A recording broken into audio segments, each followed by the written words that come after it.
안녕하세요. 네, 안녕하세요. 네, 네. 오랜만입니다. 아, 네. 두 번째 나오는 거예요. 작년에 네. 보고 오랜만 한 6개월 됐나요? 예, 그랬던 것 같습니다. 네, 대선 전이었으니까요. 예. 6개월 조금 더 넘었네. 그때는 진영 논리를 가지고 아마 했던 것 같은데. 그래요. 오늘 이야기도 좀 통하는데 예, 그렇습니다. 오늘은 한국사 교과서 논쟁 요즘 네. 상당히 심각하게 진행이 되고 있는데요. 네네. 어떻게 보시는가 좀 궁금해서 한번 모셨어요. 예. 네. 요즘 한국사 교과서 논쟁 잘 모르시는 분들을 위해서 도대체 어떤 일이 벌어지고 있는 겁니까? 예. 일단 뉴라이트 성향의 교과서가 네. 검정을 통과했다. 네. 이런 상황으로 이제 진보 언론들과 뭐 몇몇 언론들 그리고 그 네티즌들이 비판을 한 상황인데요. 통과하긴 했습니까?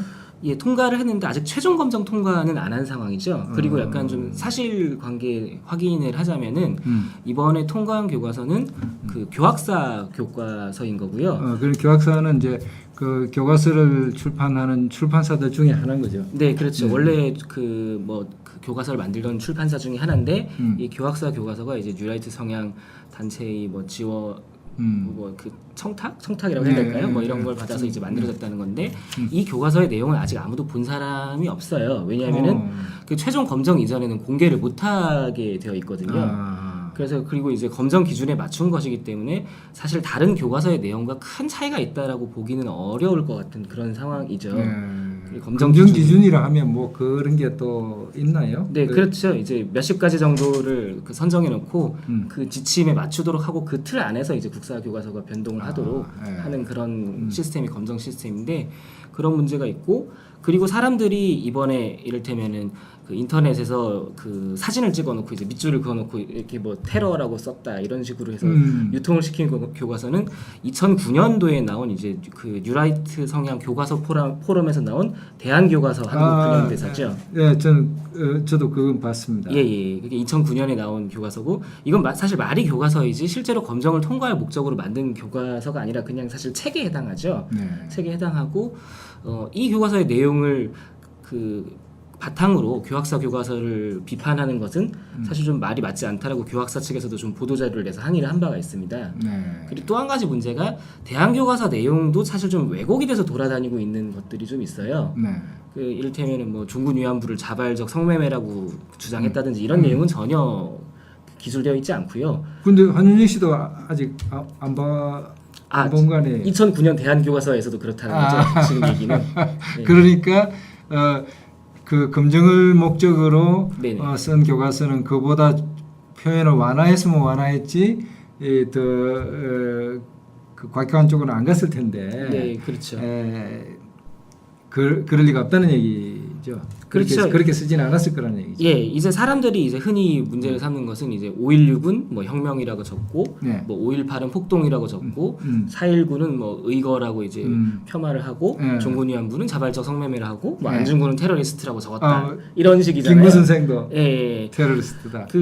이 중에서 팩트에 그나마 좀 부합하는 거는 대한교과서의 경우에 테러라고 적기는 합니다. 근데 이거는 이제 어떻게 생각하면 이제 항일 무장 투쟁을 영어로 번역할 때 테러라는 말 이게 좀 약간 하기는 힘든데 근데 다른 데서는 좀 약간 이 말을 피하려고 하는데 뉴라이트에서는 의도에 어찌됐든 그 표현을 좀 자주 쓰는 것은 사실이고요. 그러니까 어떤 군대를 조직해서 전쟁을 하지는 못했으니까 개인적인 폭탄을 가지고 요인을 암살한다든지 이런 건 테러다 이거죠. 그렇죠. 이제 국가를 경유하지 않는 폭력이니까 테러라고 표현한 건데 다만 그 테러에도 어떤 윤리적인 측면이 있잖아요. 이게 민간인을 대상으로 하였느냐. 불러일으키는 어떤 그 부정적인 뜻 때문에 아마 그런 이야기를 꼭 피해야만 한다고 생각하는 사람들이 있을 수 있겠습니다. 예, 그런 경우도 있고 또 뉴라이트 쪽의 의도도 무장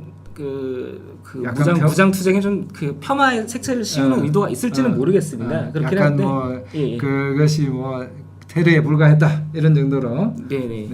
근데 또 이제 다른 교과서에서도 테러라는 그 단어가 또 쓰이기도 하거든요. 사실 당시에 독립 투쟁가들이 본인들도 스스로 테러라는 말을 사용했죠. 왜냐하면 그때는 국가가 없는 입장에서는 테러라는 말이 나쁜 말일 수가 없잖아요. 그렇죠. 근데 우리가 좀 약간 지금의 이제 지금의 대한민국의 기준으로 좀 나라 없는 선조들의 입장을 우리 입장으로 번역해가지고 테러라는 말을 쓰는 건 폄하다라고 하는 그런 시선도 좀 있는 것 같습니다. 근데 어쨌든 그건 논쟁의 여지가 있는데 나머지 영역에서는 다 그런 내용들은 없고요. 가령 이제 5.16은 쿠데타라고 표기되어 있지만 또 이제 가치 평가로서 이제 근대화 혁명의 출발점이다. 뭐 이런 식으로는 표기가 되어 있는 거죠. 그러면 그렇다면 이게 이제 그러면 경향신문과 한겨레신문이 왜곡 보도를 한 겁니까? 경향신문의 최초의 보도는 왜곡 보도까지는 아니고요. 이게 이제 그분들은 자기들이 기획을 한 기사이기 때문에 그 뉴라이트 교과서가 통과됐다는 사실 자체가 어떤 뭐 교과서 논쟁 그리고 교과서의 그 우경화 이런 부분들을 우려하는 식으로 기사를 낸 거죠. 근데 이게 나오니까 네티즌들이 이전에 대한교과서 내용을 가지고 대한교과서에 따르면은 뭐 5.16은 혁명이고 5.18은 폭동이고 이런 식의 트윗들을 전송하니까 그 약간 허구의 논리에 입각한 기사가 또 한겨레나 노컷뉴스에서 몇 개가 나왔던 건데 이런 것들은 좀 오보라고 할.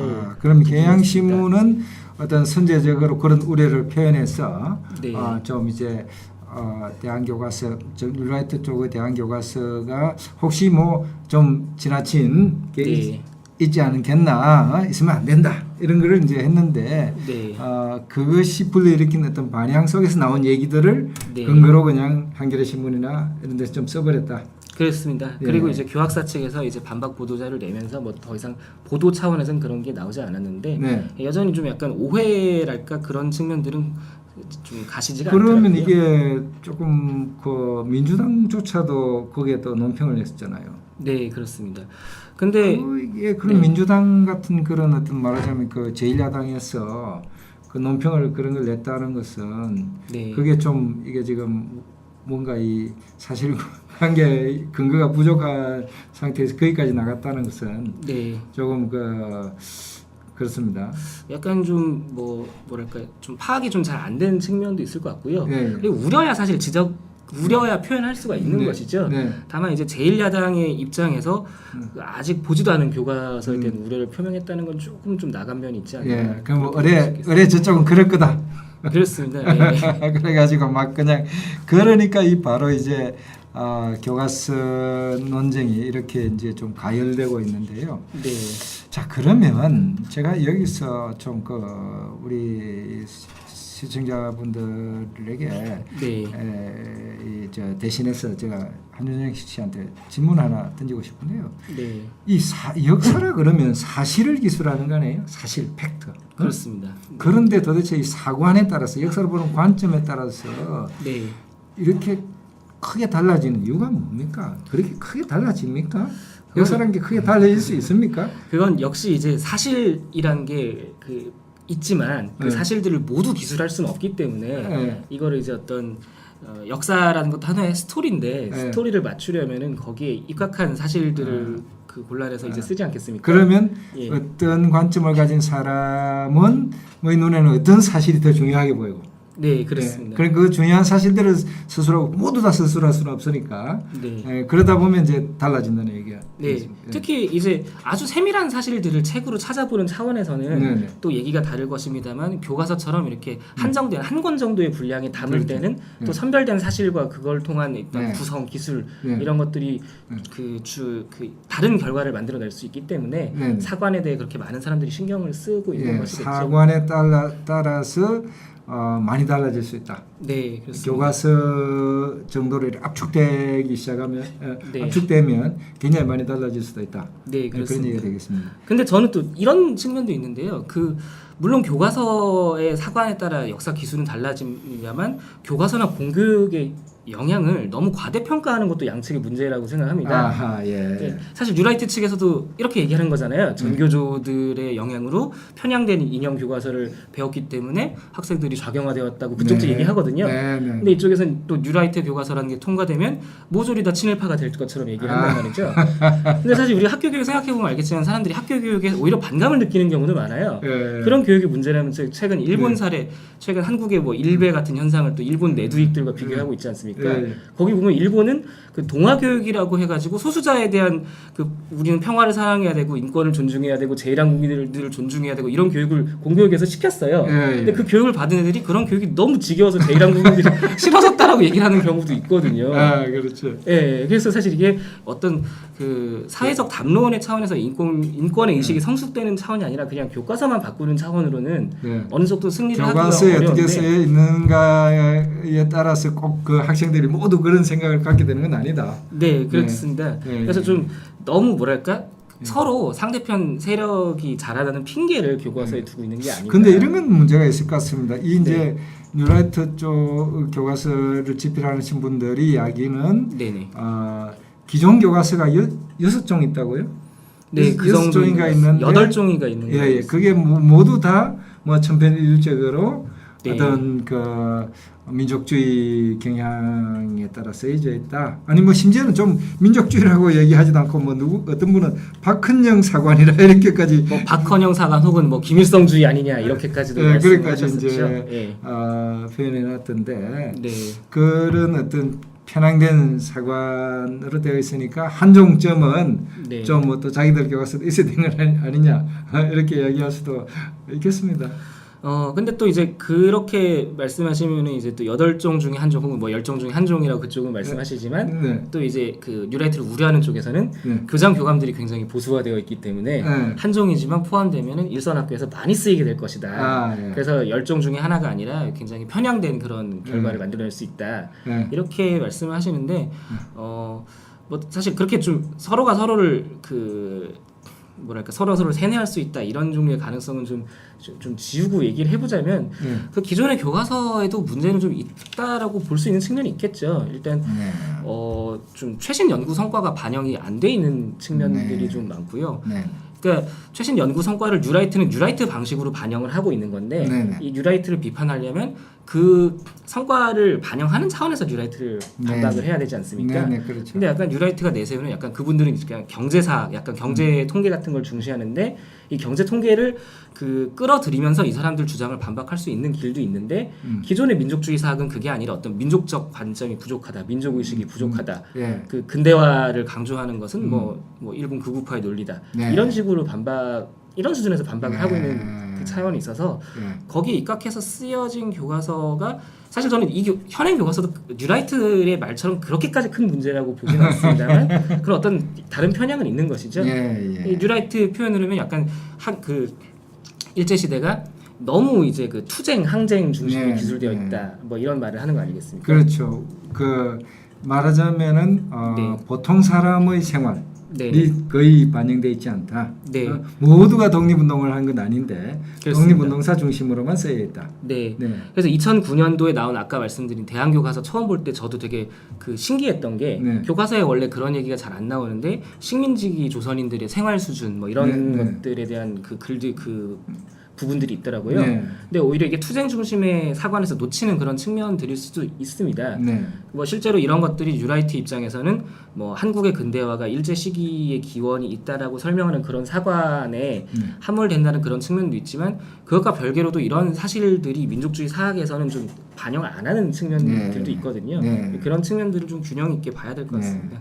그리고 사실 이제 저도 이제 할아버지나 이런 분들 제 할아버지가 저보다 45살 많으셨는데 이런 분들 일제시대 청년기를 보냈단 말입니다.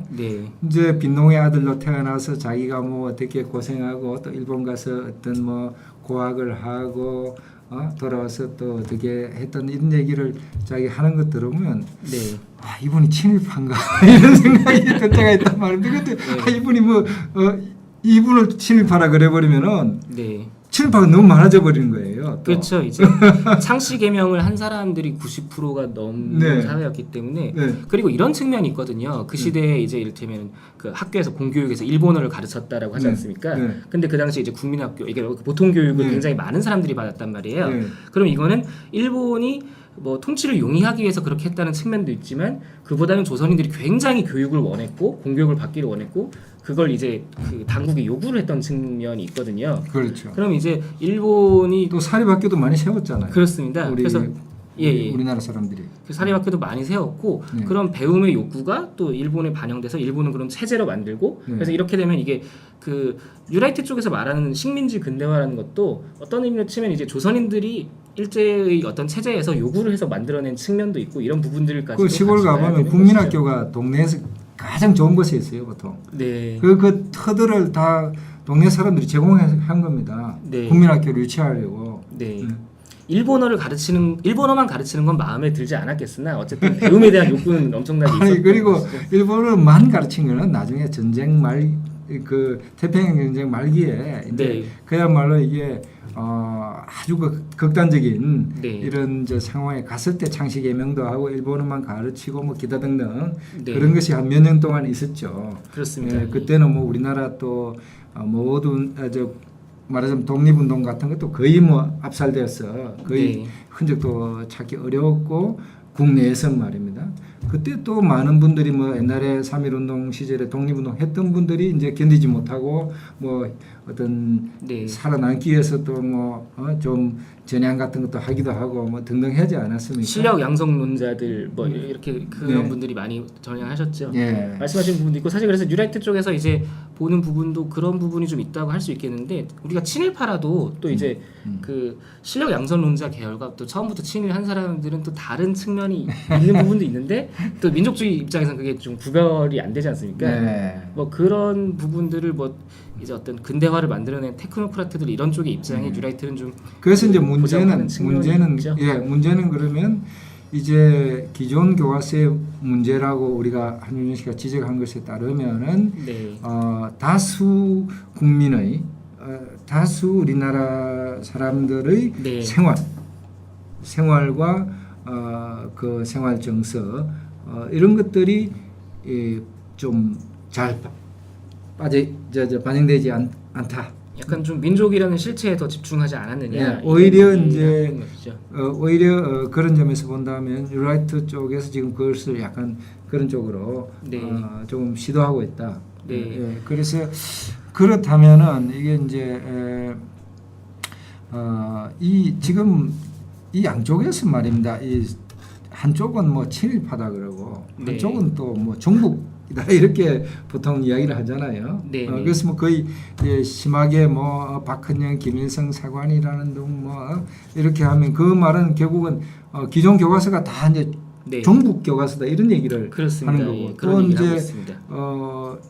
기존 교과서를 지키려는 사람들은 이제 친일 교과서다 이렇게 지금 네. 하고 있단 말이에요. 이건 이제 거의 상대를 뭐 거의 뭐라 그럴까요? 이건 뭐 상종 못할 사람으로 지금 부르고 있는 거 아닙니까? 거의 네. 뭐 학문적 토론이 가능한 어떤 그런 학자들끼리 할 수 있는 얘기가 아닌 것 같은데. 네, 맞습니다. 그래서 제가 경향신문 칼럼에 쓰기로는 네. 어떤 한국 현대사를 말할 때 네. 민족을 말하면 주사파로 물고 근대화를 말하면 친일파 혹은 일본 극우파로 물면은 네. 어떤 대화도 불가능하지 않겠습니까? 그렇죠. 그러니까 이제 어떤 토론의 결과로 상대방의 성향을 이렇게 그렇게 판단을 내리는 것은 가능한데 네. 그렇게 주장하는 것은 뭐 주사파의 논리다, 혹은 종북의 논리다, 혹은 친일파의 논리다라고 얘기를 하면서 어떤 사실에 대한 어떤 의견 교환이 일어날 수가 없잖아요. 예. 그래서 사실 교과서라는 건 또 검정을 통과해야 되고 이런 문제이기 때문에 또 별도로 이제 이런 교과서가 바람직한 거 아닌가를 토론해 볼 수 있긴 한데 그리고 그 교과서 문제는 별도로 역사 논쟁을 할 때는 역사 논쟁은 좀 더 이제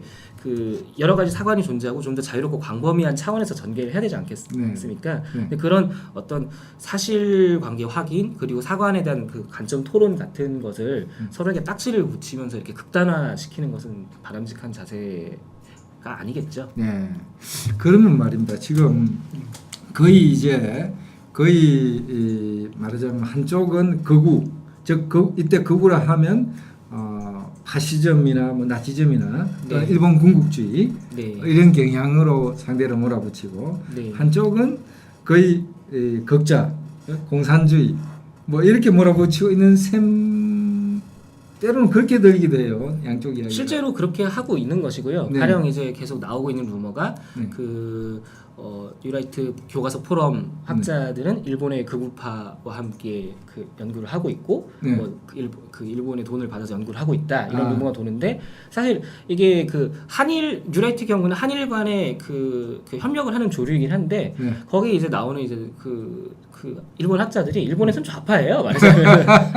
그게 이제 선생님도 잘 아시겠지만 사실 그 한국에서도 안병직 교수나 이영훈 교수나 이런 분들이 마크시스트였잖아요. 예, 그렇죠. 그러니까 이제 7, 80년대 뭐 한 70년대까지는 종속 이론을 믿으면서 그 제3세계에는 성장을 할 수 없다고 믿었던 분들이 80년대 들어서 한국이나 대만 같은 나라가 경제 성장을 너무 그 자신들이 이런 거 어긋나게 하니까 그렇죠. 일본과 한국에서 이거 뭔가라고 생각을 하다가 나온 게 식민지 근대화론이고 약간 마크시스트의 어떤 변용 인 것이죠. 그래서 일본 내에서 식민지 근대화론자들은 일본 극우파들이 그런 주장을 가져가서 식민 지배가 이제 한국에 유리했다 이런 얘기를 하면 굉장히 화를 내거든요. 그게 또 내부에서 그들 그 일본 사회라고 뭐 단일하게 이제 한국에 대한 입장이 식민 지배에 그 너희들이 감사해야 된다라고 하는 게 아니라 그건 일본에서도 굉장히 극우파들의 입장이고 여러 가지 관점이 있는 것이고 약간 낙성대 학파라든지 뉴라이트 교과서 포럼이라든지 이런 지적 조류는 오히려 일본 좌파들과 좀 연결이 되어 있는 그런 조류죠.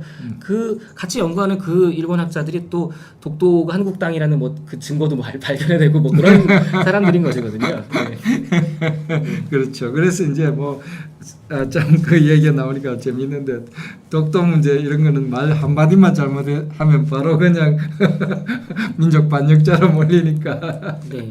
그런데 이제 일본은 한국만큼 그렇게 심하지는 않을 것 같아요. 뭐 일본에서 뭐 독도는 이게 뭐 원래 한국 땅이라고 볼 수 있는 근거도 있다 이렇게 주장하는 사람도 있겠죠. 예, 한국 정도 심하지 않지만 그래도 일본도 요즘은 이제 아까 말했던 내두위기라고 해서 그 인터넷상에서는 뭐 제1이냐 북한으로 돌아가라고 한국 가라 이런 식으로 막 욕을 먹기도 합니다. 그리고 어쨌든 또 한편은 또 말씀하셨듯이 뉴라이트 쪽에서는 무조건 다 이렇게 민족주의를 얘기하면 뭐 박헌영 사관이니 중국인이 이렇게 하고 있는데 이쪽도 사실 또 근거가 좀 너무 옛날 민족주의자들을 허수아비로 세워놓고 비판하는 경우가 많죠. 그러니까 브루스 커밍스 신봉자들 뭐 이런 식으로 얘기를 하면서 얘기를 하는 경우가 많은데 그것도 사실 좀 적절하지는 않은 것 같습니다. 그러면 이 이제 상대를 친일파다, 종북파다 뭐 이렇게 그냥 몰아세우는 그런 이런 방식은 조금 이제 탈피를 해야 될 것 같은데 물론 뭐 이제 뉴라이트 쪽에서도 그 어떤 뭐랄까 좀 이제 바꿔주시기를 바라지만 어떻게 보면 이제 한윤 선생이나 나나 이렇게 좀 그쪽 소속은 아니잖아요. 어떻게 보면 크게 보면 그런데 남들 발전하길 바라는 것과 별개로 그런데 이쪽에서 보면 이게 지금 어떤 좀 문제가 있는 거 아닙니까? 어떻습니까? 이런 식의 대응을 하면서 뭐 상대를 그냥 뭐 친일파다 이렇게만 해갖고서는 견뎌내겠습니까? 저는 이게 지금 지식인 사회는 뭐 굉장히 빠른 속도로 넘어가고 있는 것 같아요. 이게 왜냐하면 지적으로 벌써 아까 새로운 연구 성과 얘기했지만은 좀 지적 그 우열 관계가 이렇게 막 드러나면서 설득을 많이 당하고 있는 것 같은 느낌을 받거든요. 지적인 측면도 있지만 저는 또 사회적인 문제도 분명히 있다고 생각하는 것이 그 민족주의에 대한 민족주의를 탈피하려는 그런 어떤 고민이 필요하다고 생각을 하거든요. 왜냐하면 한국 사회에 이미 결혼 이주, 그러니까 이게 농촌 총각들은 그 동남아시아에서 이주해온 여성과 결혼하고 있는 실정 아닙니까? 그리고 한국의 지금 경제 환경이 이주 노동자들 없이는 지탱이 안 되는 상황이란 말이죠. 여러 가지로 이제 외국인들이 유입되고 뭐 조선족들도 많이 들어왔고 약간 다문화주의 얘기를 국가에서 이렇게 주도적 하는 얘기는 국가적으로도 필요하기 때문이지 않겠습니까? 근데 이게 약간 민족주의는 좌파, 탈민족주의는 뉴라이트 이런 식으로 구도가 쌓이면서 사람들이 탈민족주의 얘기하면은 뭐 뉴라이트의 음모라든지 이런 식으로 얘기하는 수준에 이르렀다는 거죠. 근데 그게 아니라 어떤 우리가 단지 어떤 민족 정체성만을 떠나 어떤 대한민국 시민으로서 헌법을 준수하고 공화국의 이념에 동의하는 이런 어떤 좀 그 핏줄과는 좀 다른 영역의 시민으로서의 정체성을 확립하는 그런 시민 교육 혹은 그런 시민 교육을 위한 어떤 역사관이 또 필요하다고 생각하는데 그런 종류의 어떤 진보적인 탈민족주의에 대한 고민이 진보파들에게 너무 없다. 특히 대중적 역사학자들에게는 이게 어떤 뭐 친일파 청산 이런 문제들도 중요한 문제지만 그런 얘기를 하면서 너무 민족주의에 기초돼 있다. 그러니까 그런 측면이 항일 운동을 할 때의 이 정서랄지 네. 그때의 그 민족주의를 여전히 그냥 갖고 있어 가지고는 네.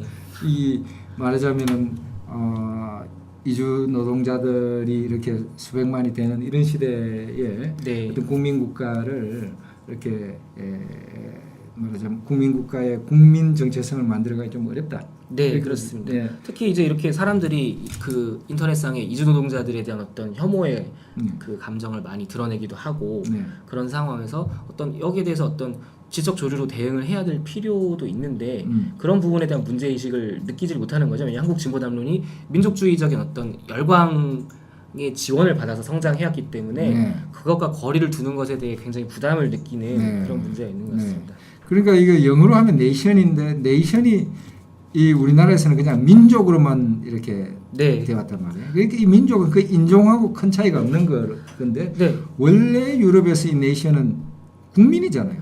네이션이 사실 국가라고도 번역이 되고 한국말로 그렇죠. 민족이라도 번역이 되고 그게 두 개 같은 네. 말이지 네. 않습니까? 국민국가. 네, 뭐 그렇습니다. 이게 네이션이라 그러면 그건 인종 뭐 이런 개념은 아닌가요?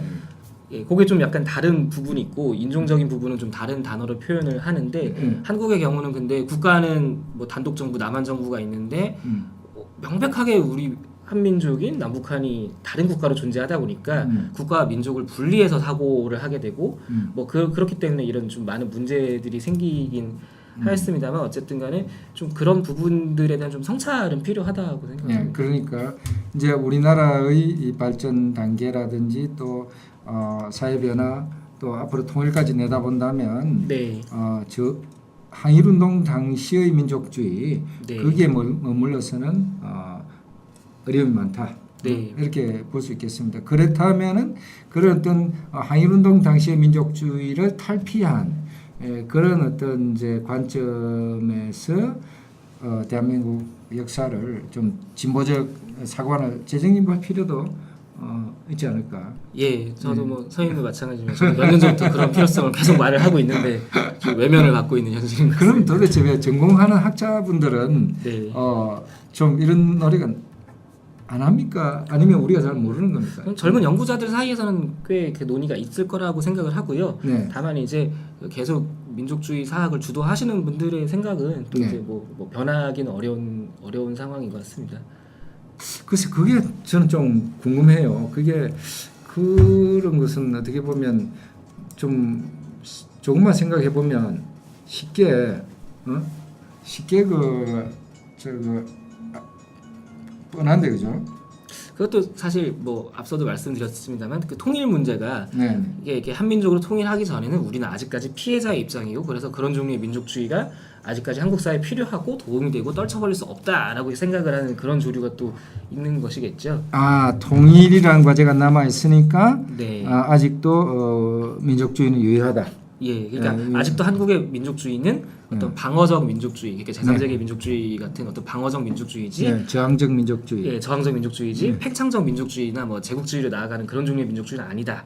이렇게 그 설명을 하시는 것이겠죠. 그 중국이나 일본과 같은 또 그 강대국 사이에 있는 네. 한국의 위치나 이런 거 볼 때 자본주의 발전이나 뭐 경제 성장이나 사회 발전은 선진국 수준에 올랐지만 네. 여전히 그 저항적 민족주의 이런 것들이 필요하다. 또 특히 이제 통일을 해야 되는데 네. 그런 것은 쉽게 그렇게 버려서는 안 된다. 이런 생각도 있다는. 그리고 또 현실적인 공포감도 있을 것 같습니다. 사실 통일을 별로 바라지 않는, 맞닿지 않아하는 젊은 세대도 많다라고 그분들은 생각하실 거거든요. 그러면은 북한과 남한이 한민족이라는 의식을 끊임없이 심어주지 않는다면 우리가 과연 통일할 수 있을 것인가? 젊은 사람들이 그러면, 보기에는 북한을 좀 내버려두지 않을까? 네. 이런 좀 우려도 가지고 계십니다. 그러면 이제 오늘 이야기의 마무리를 이렇게 좀 지으면 좋겠습니다. 뉴라이트 교과서가 네. 대한 교과서가 겨냥하고 있는 기존 교과서의 문제는 상당히 너무 민족주의에 좀 찌들어 있는 그런 문제가 있다고 한다면은 이 민족주의가 이 민족주의가 이제 앞으로 어떻게 바뀌어야 되는가, 네. 어떻게 좀 업그레이드 돼야 되는가 네. 이런 문제로도 볼 수 있겠고 또 어떻게 보면 이 일반적으로 선진국에서는 민족주의는 우파의 그렇습니다.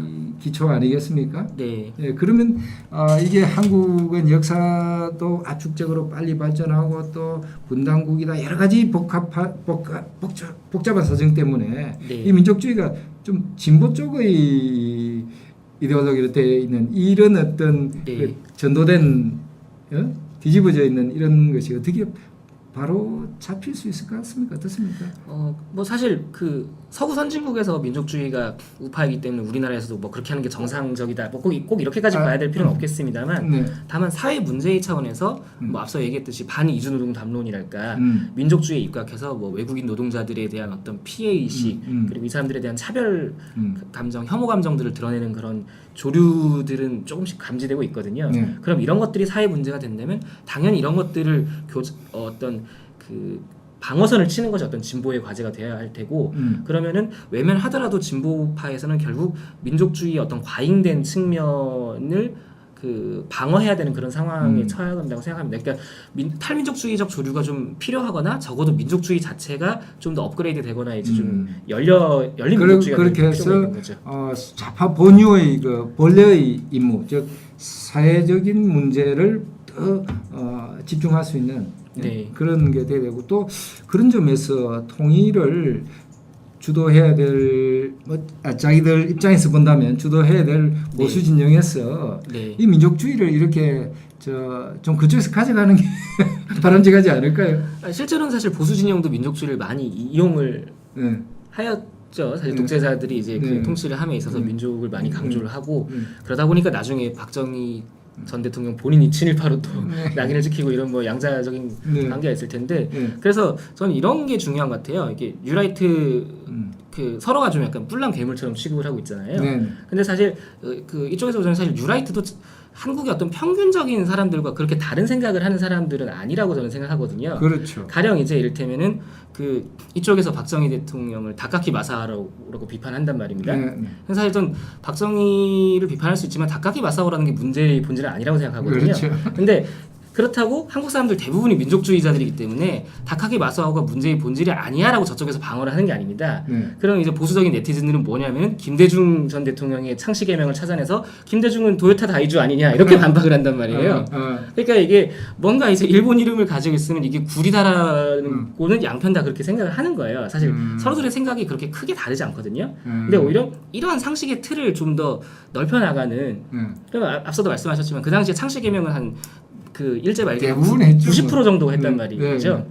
그리고 또 그런 분명에서 볼 때는 그러면 사실 그 해방 시기에 청산돼야 할 친일파가 일본군 소위 정도를 했던 그 사람인가에 대해서도 굉장히 그건 너무 기준이 높은 거예요. 그렇지 않습니까?